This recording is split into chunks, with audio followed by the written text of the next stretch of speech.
Bismillahirrahmanirrahim. Assalamu alaikum. My name is Ahmed Nadeem and I'm your teacher for statistics.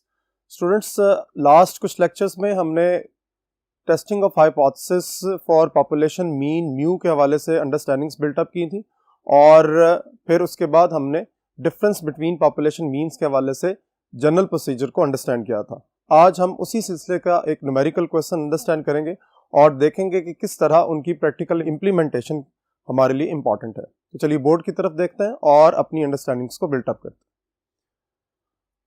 Question की statement को understand करेंगे. An examination was taken to 2 classes of 40 and 50 students respectively. यानी 2 classes हैं. पहली class में number of students जो है वो 40 हैं और दूसरी क्लास में नंबर ऑफ स्टूडेंट्स जो हैं वो 50 हैं. सो हम ये कह सकते हैं कि N1 की जो वैल्यू है वो 40 है और N2 की वैल्यू जो सैंपल सेलेक्ट किया गया वो 50 है. In first class the mean grade was 74 with standard deviation of 8. यानी 2 क्लासेस हैं, दोनों क्लासेस का डेटा अलग अलग हमें मेंशन्ड है और फर्स्ट क्लास का जो मीन ग्रेड था वो 74 था. इसका मतलब है कि हम x1 बार की वैल्यू को 74 लिख सकते हैं और विद स्टैंडर्ड डेविएशन ऑफ 8 यानी इसी क्लास का जो क्लास 1 थी उसका जो स्टैंडर्ड डेविएशन है वो S1 इज 8. अब बड़ी इंपॉर्टेंट बात है इसमें समझने वाली कि in the first class mean grade was 74 with standard deviation of 8. Is it about the population और the standard deviation of sample? देखिए बड़ी इंपॉर्टेंट बात है कि आपको ये माइंड के अंदर रखना है कि जब आप सैंपल की बात कर रहे हैं 40 एंड 50, सो उसी से रिलेटेड आगे उन्होंने first class mean grade was 74. यानी वो जो सैंपल आपने सेलेक्ट किया है और स्टूडेंट्स को टेस्ट दिया था और उसमें एग्जामिनेशन के हवाले से जो मीन ग्रेड आया था वो 74 था, तो उसी के साथ ही स्टैंडर्ड डेविएशन का जिक्र है, इसीलिए हमने पॉपुलेशन के स्टैंडर्ड डेविएशन को यहां मेंशन नहीं किया. सो बी केयरफुल कि आपकी जो अंडरस्टैंडिंग्स हैं कि किस तरह 74 को लिखना है और स्टैंडर्ड डेविएशन की हवाले से जो रेफरेंस है वो पॉपुलेशन का है या वो सैंपल का है, ये आपको क्लियर होना चाहिए. While in the second class, जरा देखिए गौर से, while in the second class the mean grade was 78 with standard deviation of 7. यानी इसमें भी आपको मीन ग्रेड दे दिया गया है x2 बार, दैट इज, अगर आप गौर से देखें, दिस इज 78 और इसका स्टैंडर्ड डेविएशन जो है वो हमें दिया गया है S2 यानी 7. सो ये इंफॉर्मेशन आपको गिवन है. Is there a significance difference between the mean grades at 1% level? So significance difference के हवाले से आपको पता है कि हम नल एंड अल्टरनेट हाइपोथेसिस को इक्वलिटी और नॉट इक्वलिटी में जनरेट करते हैं. सो इसका मतलब ये हुआ कि ये जो इंफॉर्मेशन थी ये सारी की सारी सैंपल्ड इंफॉर्मेशन थी, इसमें पॉपुलेशन का जिक्र नहीं है. लेकिन चूंकि हमारा सैंपल साइज फर्स्ट सैंपल भी ग्रेटर देन 30 है और सेकंड सैंपल भी ग्रेटर देन 30 है, इसलिए हमने यहां पर कैपिटल S को इस्तेमाल किया है. S1 for first class and S2 for second class. तो चलिए अपना प्रोसीजर स्टार्ट करते हैं. सॉल्यूशन में हम सबसे पहले नल एंड अल्टरनेट हाइपोथेसिस को जनरेट करते हैं. तो देखिए H नॉट क्या होगा, जो आपका नल हाइपोथेसिस है, that is μ1 is equals to μ2 और इसको हम इस अंदाज में भी लिख सकते हैं कि μ1 माइनस μ2 इज इक्वल्स टू 0. इसी तरह H1 क्या होगा आपका, μ1 इज नॉट इक्वल्स टू μ2 और यहां से हम एक और आउटलुक उसकी बना सकते हैं, that is not equals to 0. So हमें कैसे पता चला, ये ऑलरेडी बात डिस्कस हो चुकी हुई है लास्ट लेक्चर्स में कि इक्वलिटी और नॉट इक्वलिटी के लिए हम क्या देखेंगे, सिग्निफिकेंस डिफरेंस. जब भी आपने सिग्निफिकेंस डिफरेंस को किसी पर्टिकुलर हाइपोथेसाइज्ड वैल्यू या अब चूंकि हम डिफरेंस बिटवीन 2 पॉपुलेशन मीन्स के हवाले से देख रहे हैं, कैलकुलेशंस कर रहे हैं, सो इसलिए यहाँ पर सिग्निफिकेंस डिफरेंस जो है वो μ1 और μ2 के हवाले से कंसिडर होगा. सो इक्वालिटी μ1 और μ2 की और नॉट इक्वालिटी μ1 और μ2 की, और उस हिसाब से हमने आगे इसको जनरेट करना है. चूंकि हमें डेल्टा नॉट की वैल्यू रिक्वायर्ड होती है, यहां से हम ये कह सकते हैं कि डेल्टा नॉट जो है वो 0 है. आपके फॉर्मूले में जिन लोगों ने रेगुलर लेक्चर्स लिए और अंडरस्टैंडिंग्स बिल्टअप हो चुकी हुई है उनकी, लास्ट लेक्चर में भी हमने फॉर्मूलाज को डिस्कस किया था, तो उस फॉर्मूले में हमने डेल्टा नॉट को रिप्रेजेंट किया था फॉर्मूला के अंदर. सो इसलिए फॉर्मूले के हवाले से मैंने यहाँ पर आपको एक रिमाइंडर दिया. अब सेकंड स्टेप हमारा क्या होता है, level of significance alpha. According to the question अगर आप देखें तो 1% हमें लेवल मेंशन्ड है, 1%, दैट इज 0.01. ठीक होगी बात. अब नेक्स्ट जो है वो हमारा फॉर्मूला है. हम नेक्स्ट बोर्ड की तरफ चलते हैं और फॉर्मूला लिखने के बाद अपनी कैलकुलेशंस को कंप्लीट करते हैं. जी, हमने फॉर्मूला लास्ट लेक्चर में भी पढ़ा था. चूंकि सैंपल साइज ग्रेटर देन 30 है N1 N2 दोनों के लिए, सो इसलिए हम यहाँ पर Z फॉर्मूला यूज करेंगे, that is x1 bar minus x2 bar minus delta not over square root of S1 square over N1 plus S2 square over N2. So ये आपका फॉर्मूला है. आपको सारी वैल्यूज गिवन है क्वेश्चन के अंदर.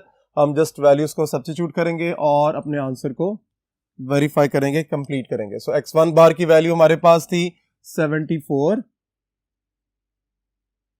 Minus x2 बार की वैल्यू है हमारे पास 78 माइनस 0. ठीक होगी बात.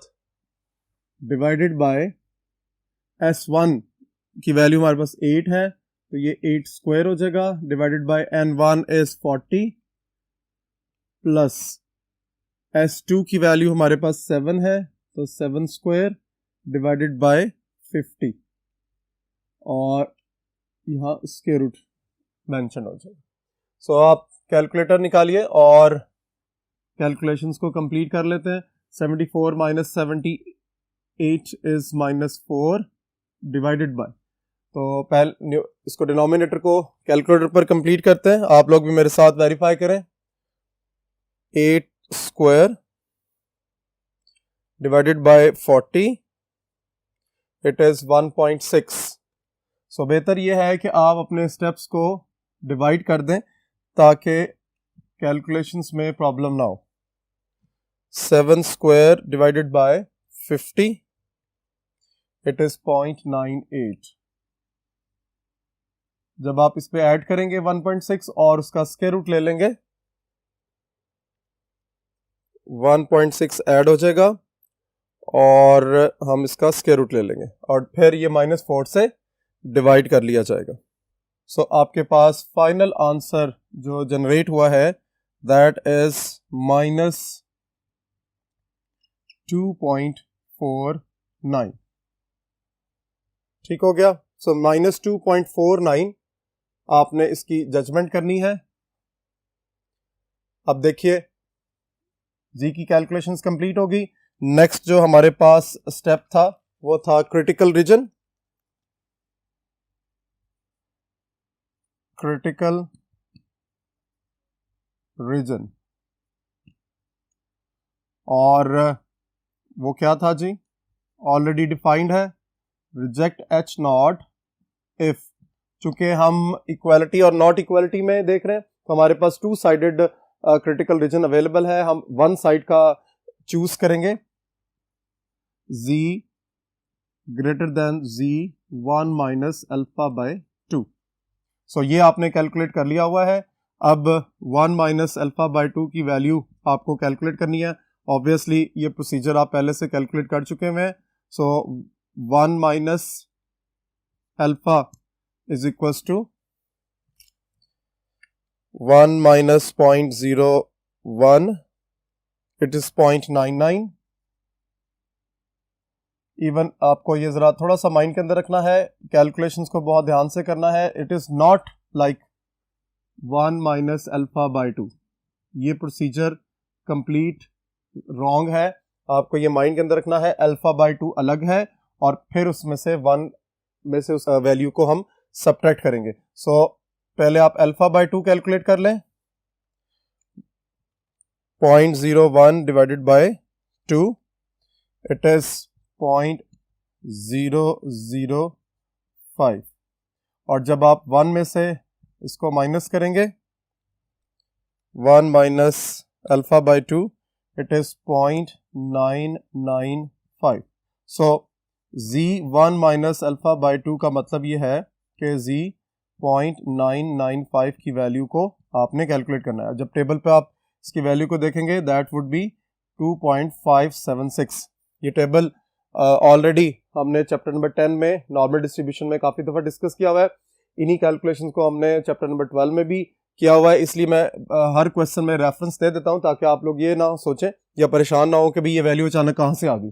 सो ऑलरेडी ये कैलकुलेशंस की हुई हैं, इसलिए ये आपने यहाँ पर डायरेक्ट लिख सकते हैं. लेकिन ऑब्वियसली जब आप घर में बैठ के सॉल्व कर रहे होंगे तो आप उसको टेबुलर वैल्यू को वहां से जजमेंट करेंगे, वहां से देखेंगे. सो कैलकुलेटेड वैल्यू आपके पास आ गई है और टेबुलर वैल्यू भी. अब देखिए कंपैरिजन करके देखें कि हमने एच नॉट को कब रिजेक्ट करना है, जब कैलकुलेटेड वैल्यू ग्रेटर हो टेबुलर वैल्यू से. सो आप ये देखिए कि -2.49 जो है वो 2.576 से लेसर है, ग्रेटर नहीं है. सो अगर वो ग्रेटर नहीं है तो फिर आपके लिए प्रॉब्लम है कि आप एच नॉट को रिजेक्ट नहीं कर सकते. सो कंक्लूजन में आप क्या लिखेंगे, वेरी इंपॉर्टेंटली यहां पर आपको मेंशन करना पड़ेगा. कंक्लूजन क्या है, एज -2.49 is less than 2.576. अब चूंकि ये लेस है, हमने तो ग्रेटर की सूरत में एच नॉट को रिजेक्ट करना है, लेकिन जो हमारी कैलकुलेशंस आ रही हैं टेबुलर वैल्यू और टेस्ट स्टेटिस्टिक के हवाले से, तो वो ये शो कर रही है कि -2.49 इज लेस देन 2.59. सो आप यहां पर क्या कंक्लूजन ड्रॉ करेंगे, so we do not reject H naught, reject H naught and conclude that, क्या कंक्लूड करेंगे, जब आप H naught को रिजेक्ट नहीं कर रहे तो इसका मतलब है कि आप H naught को एक्सेप्ट कर रहे हैं. और एक्सेप्ट करने की सूरत में क्या है, कंक्लूड करेंगे तो μ1 इज इक्वल्स टू μ2. क्लियर होगी बात. सो डिफरेंस को याद रखना है. एक ये इंपॉर्टेंट स्टेप है जो मैं हमेशा से आपको याद करवाता हूं. यहां पर आप दूसरा वाला भी यूज कर सकते हैं, z is less then z alpha वाला जो क्रिटिकल रीजन है, हम दोनों में से कोई एक यूज करेंगे. दोनों सूरतों में आपके कंक्लूजन पर किसी किस्म का कोई असर नहीं पड़ेगा. नेक्स्ट बोर्ड की तरफ चलते हैं और एक और क्वेश्चन को अंडरस्टैंड करते हैं. नेक्स्ट है question G, the test was given to a group of 100 scouts. आपके पास अलग अलग इंफॉर्मेशन मौजूद है, 100 स्काउट्स की है, एक सैंपल है, and to a group of 144 guides, एक और सैंपल है 144 का. आप यहां पर मेंशन कर सकते हैं n1 is equals to 100 and n2 is equals to 144. Then the mean scores of scouts was 27.57. इसका मतलब है x1 बार की वैल्यू आपको मेंशन है 27.53 and the mean score of guides was 26.81. So x2 बार की वैल्यू आपके पास 26.81 है. अब आगे जो बड़ा इंपॉर्टेंट पॉइंट है जो आपको याद रखना है बड़े अच्छे तरीके से, assuming a common population standard deviation, यानी इसका मतलब यह है कि अगर आप स्काउट्स की बात कर रहे हैं और 144 गाइड्स की बात कर रहे हैं, वो एक कॉमन पॉपुलेशन स्टैंडर्ड डेविएशन से बिलोंग करते हैं. इसका मतलब ये हुआ कि यहां पर जो मैं रिलेशनशिप लिख रहा हूं उसको बहुत अच्छे तरीके से आपने याद रखना है.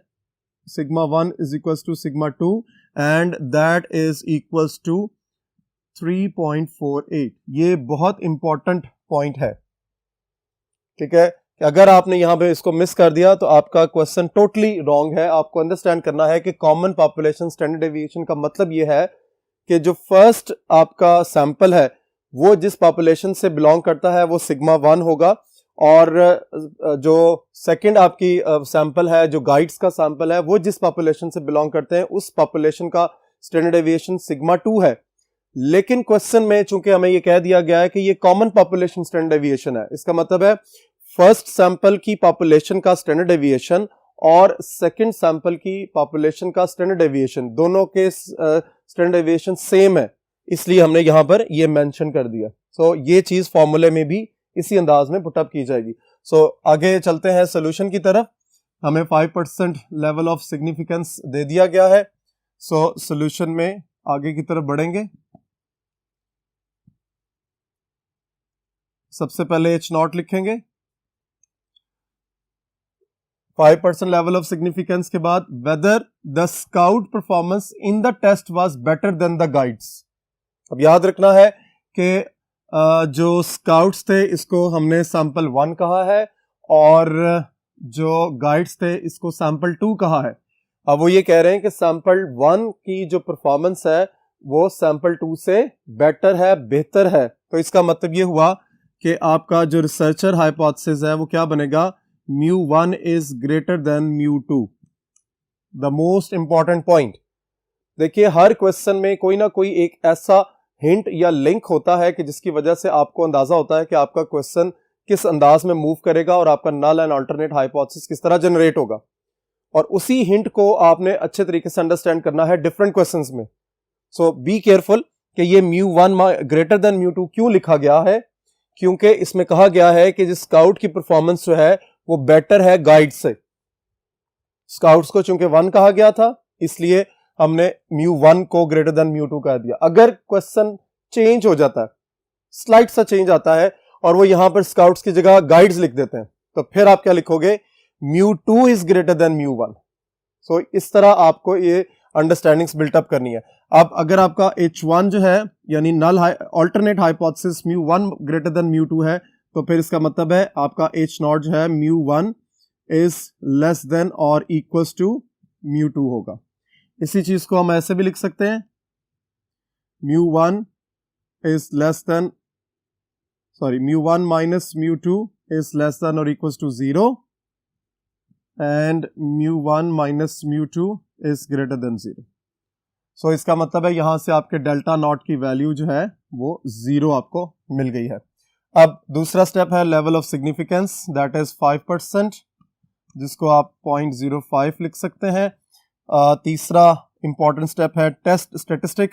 चूंकि आपको कॉमन स्टैंडर्ड डेविएशन गिवन है इसलिए सैंपल साइज की इंपॉर्टेंस खत्म हो जाएगी, तो आप जी का जो टेस्ट स्टेटिस्टिक लिखेंगे x1 bar minus x2 bar minus delta not divided bye, देखिए जो फॉर्मूला है sigma 1 square over n1 plus sigma 2 square over n2, लेकिन चूंकि ये कॉमन है, सिग्मा 1 और सिग्मा 2 इक्वल है, सो हम इसको एक स्टैंडर्ड डेविएशन की सूरत में फॉर्मूला लिख सकते हैं x1 bar minus x2 bar minus delta not divided by square root of sigma common आ जाएगा 1 over n1 plus 1 over n2। सो अब वापस बोर्ड नंबर 1 की तरफ चलते हैं और ये जो वैल्यूज हमें सबकी मेंशन्ड है, हमने ये वैल्यू स्टैंडर्ड डेविएशन की भी हमें मेंशन्ड है और इसको पुट अप करके अपने क्वेश्चन को कंप्लीट करते हैं। जी फॉर्मूले में जब हम वैल्यूज को पुट अप करेंगे तो x1 बार की वैल्यू है, आपको हमने लास्ट बोर्ड पर आपने इसको अंडरस्टैंड किया था 27.53, x2 बार की वैल्यू है 26.81 और डेल्टा नॉट की वैल्यू 0 थी। और कॉमन स्टैंडर्ड डेविएशन जो दोनों पॉपुलेशन से के हवाले, दोनों सैंपल्स के हवाले से आपने इसको अंडरस्टैंड किया था, दैट वाज 3.48 और फिर n1 की वैल्यू है 100 और n2 की वैल्यू है 144। सो बी केयरफुल कि वैल्यूज को लिखते हुए आपने बहुत ज़्यादा ख्याल रखना है कि कोई वैल्यू मिसिंग ना हो जाए। अब जब आप इसको सॉल्व करेंगे न्यूमरेटर को सॉल्व करें, डिनोमिनेटर को सॉल्व करें और डिवाइड करेंगे तो आपके पास जो आंसर आएगा that is 1.589. So 1.589 is the calculated answer for Z test statistic. Next आपके पास है critical region, और critical region आप कैसे define करेंगे? According to the situation, reject H naught if Z is greater than Z1 minus alpha. So already ये बातें भी discuss हो चुकी हुई हैं कि ये greater than साइन क्यों आएगा. According to the alternate hypothesis sign जो है आप इसको बिल्ट अप करेंगे और ये साइन यहाँ पर पुट अप हो जाएगा. So 1 minus alpha देखेंगे that is 0.1 minus 0.005, sorry it is 0.05 and जब इसका आंसर निकलेगा that is 0.95. So इसका मतलब है कि हमें Z 0.95 की वैल्यू टेबल में देखनी है एंड दैट वैल्यू इज 1.645. अब कंक्लूजन की तरफ देखेंगे.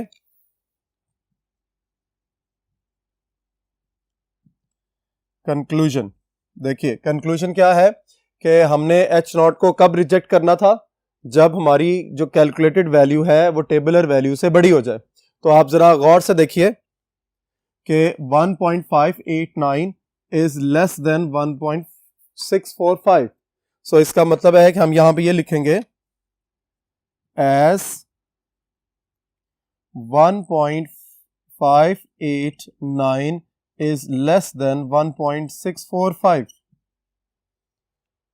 अब जब ये लेस हो गई है तो अकॉर्डिंग टू दिस सिचुएशन हम H नॉट को रिजेक्ट नहीं कर सकते, क्योंकि H नॉट को रिजेक्ट करने के लिए कैलकुलेटेड वैल्यू का टेबुलर वैल्यू से बड़ा होना जरूरी था. लेकिन यहां पर 1.589 की वजह से ऐसा क्या हुआ कि वो वैल्यू तो लेस हो गई है. सो हम क्या लिखेंगे? So we do not reject H naught and conclude that. देखिए, जब H नॉट रिजेक्ट नहीं होगा तो इसका मतलब है अल्टीमेटली हम उसको एक्सेप्ट कर रहे हैं. सो H नॉट की एक्सेप्टेंस की सूरत में हम क्या लिखेंगे कि μ1 इज लेस देन और इक्वल्स टू μ2, क्योंकि यही आपके H नॉट की स्टेटमेंट थी. हमने इसको एक्सेप्ट कर लिया है और हम ये कह रहे हैं कि अब जो अकॉर्डिंग टू द सिचुएशन हमने क्या प्रूव करना था कि जो स्काउट्स का मीन ग्रेड है वो गाइड से बेटर है या ग्रेटर है. लेकिन ऐसा नहीं हो सका. जो हमें प्रूफ मिला है वो ये है कि स्काउट्स का एक्चुअली जो ग्रेड था वो गाइड से लेसर है. होप आज का लेक्चर और इसकी कैलकुलेशंस आपको अच्छे तरीके से क्लियर हो गई होंगी. इन क्वेश्चन को दोबारा प्रैक्टिस करें ताकि इनके कॉन्सेप्ट्स को अच्छे तरीके से अंडरस्टैंड कर सकें. इंशाल्लाह नेक्स्ट लेक्चर में मुलाकात होगी. अल्लाह हाफिज.